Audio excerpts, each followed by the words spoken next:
So if you've been following the channel this week, you'll know that I've been going into the hero rating stats from the data book lately. And that is because I found out that the power stat is not strength or overall physical power or whatever. It's actually like your ability to like launch yourself off the ground with your feet, like being explosive. And it also turns out that the only four heroes to have a 10 in power are Silver Fang, Flashy Flash, Atomic Samurai, and King. And then the others are, we don't know about them, or they have like a question mark or something. But regardless, this shows us that Silver Fang is crazy fast. Like already off, just based off of the stats, one of the fastest S-class heroes. Now, maybe not like straight mobility, but definitely reflexes and the ability to just be agile in general, I guess, right? Because when we looked at Flashy Flash going against Darkshine in the previous matchup, Darkshine had an 8 in power. So that was surprising as well because, he's like big and bulky, and he was surprisingly fast. So going to Flashy Flash versus Atomic, Atomic, another character who has a 10 in power, he even then was still not enough to match Flashy's speed, despite them both having 10. So coming to Silver Fang here, him having a 10 is good. It's impressive, but it doesn't guarantee that he's going to be able to compete or counter or parry Flashy Flash. But let's try to go deeper on Silver Fang. Let's try to take a look at some of his feats to see, how fast he could be off of that context, and as well as just, his overall strength and everything, because it's pretty crazy.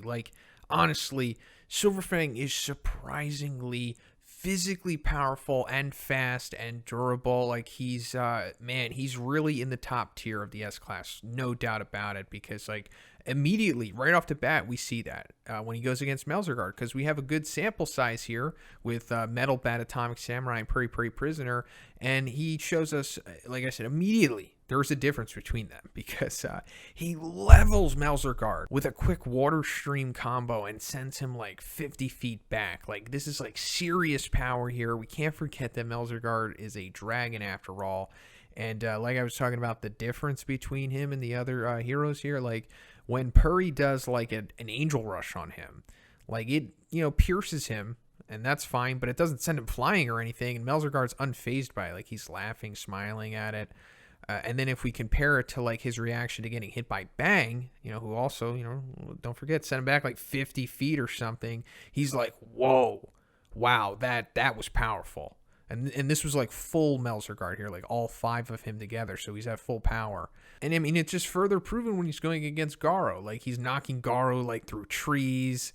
When he's hitting him on the ground, the ground is breaking, similar to when we see other super powerful individuals hitting the ground. And also, I mean, in my opinion, I'm pretty sure Silver Fang's holding back here. He's not trying to kill Garo. It's heavily implied. So this is just a held back Bang. Now, another thing that I want to take a look at is once Silver Fang gets a little buff from Fubuki, he's able to parry Overgrown Rover's blasts. Now, I don't want to put too much on this because he's obviously not going to be buffed by Fubuki in this matchup against Flashy Flash.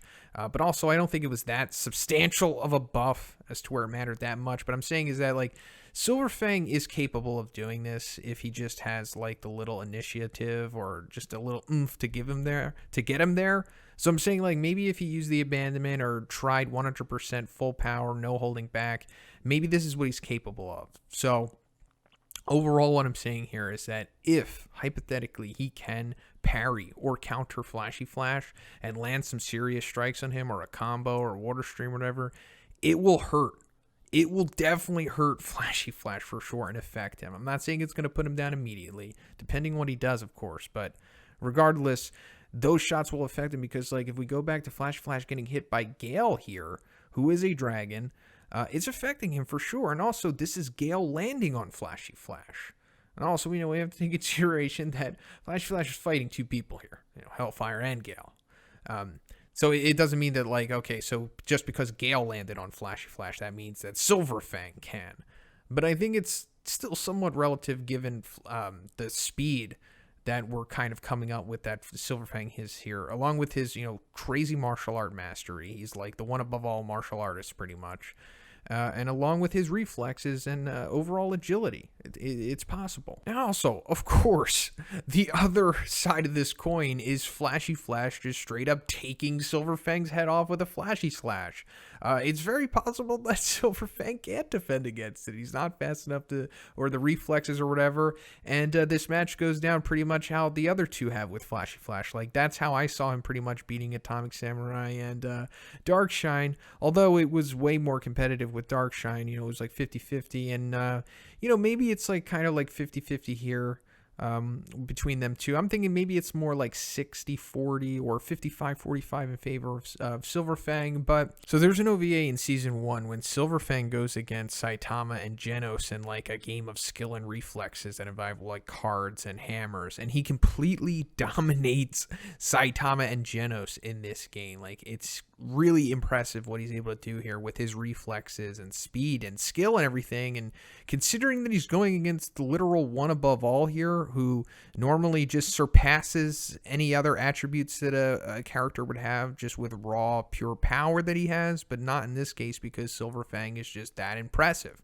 Now, you might be saying, well, you know, this is an OVA from the anime. It's like, how canonical can this possibly be? And hey, that's a fair question, and I agree with you. So let's go deeper, because if we go to the Compass booklet from the season 1 Blu-ray, it had some interviews in the back of it, and from one actually, and one said just regarding the anime overall, they can, you know, do stuff, they can have fun, make changes, but the one thing is that they doesn't want them to blur Saitama's character. Like, you know, many things can change, but Saitama has to stay faithful to how one wants him to be. Now, how strict is one with this policy that he set up? Well, very strict, because, you know, further in this interview, he says that, like, in one of the anime episodes from season 1, like, Saitama was on his way home. The anime studio, they decided to have Saitama make, like, this, you know, mildly complex dish. And then one saw this and he was like, nah, that's not Saitama. Saitama would be more simple. He'd just make eggs over rice. So the fact that he's that concerned over, like, the smallest detail, which they further, you know, show in this interview, I think that one is okay with this sequence here, like with Silver Fang completely dominating Saitama, or else it would be blurring his character or changing it into something that he's not. So, like, I feel like he's canonically capable of doing this. So I'm sure you know where I'm going with this. I think this, you know, possibly means that Silver Fang could parry or counter Flashy Flash, like a Flashy Slash, especially. I mean, I know that it's pretty much one of the fastest things in the series, but you know, what we've been going over here with Silver Fang, you know, his skills, overall speed, having a 10 stat and the power, you know, this thing over Saitama with reflexes, it's like, why not? And I know that this is a leap of faith kind of into Silver Fang, thinking that he'd be capable of doing something like that against Flashy Flash, but I just think that he can. And also, like I said, the other side of the coin is Flashy Flash wins, which is very as likely. But I think this is more than 50-50, like what I said before. I think it's maybe like 55-60% in favor of Silver Fang in this matchup.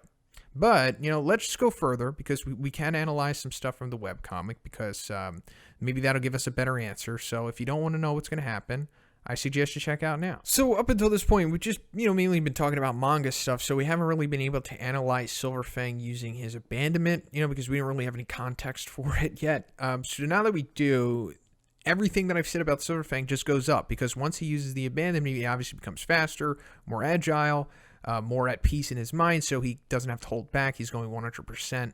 And we see when he goes against Fear Ugly. Like, he's so fast that Fear Ugly's not even able to comprehend that his torso is exploded. Like, he's being pompous and talking while it's happening. And this is a dragon who has transformed, so he's stronger than what we've previously seen. So he's probably stronger than a My Mask's human appearance form.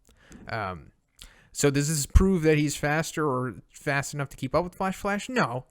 But I just think it further strengthens my argument before this with Silver Fang. So if he uses the abandonment, I think then he definitely could be able to defeat Flashy Flash at that point. I mean, why not? Just my opinion. Granted, Flashy Flash was able to dodge a strike from Awakened Garo, which is super impressive, which definitely means that he could evade the strikes of Silver Fang, even if he's using the abandonment. But I don't know. I mean, he eventually did get hit by Awakened Garo and got put down, but it was Awakened Garo after all. So this fight would be competitive. There's no doubt about that. Super competitive. But I just think Silver Fang's overall skills, reflexes, and strength would be able to get the job done here against Flashy Flash. But let me know what you think about this matchup. Who do you think would win? But also, if you liked the video, if it entertained you, please give it a like. I also have a Patreon. It gives you access to a weekly Q&A. And if you haven't already, please subscribe as well. Have a great day, and I'll see you in the next one.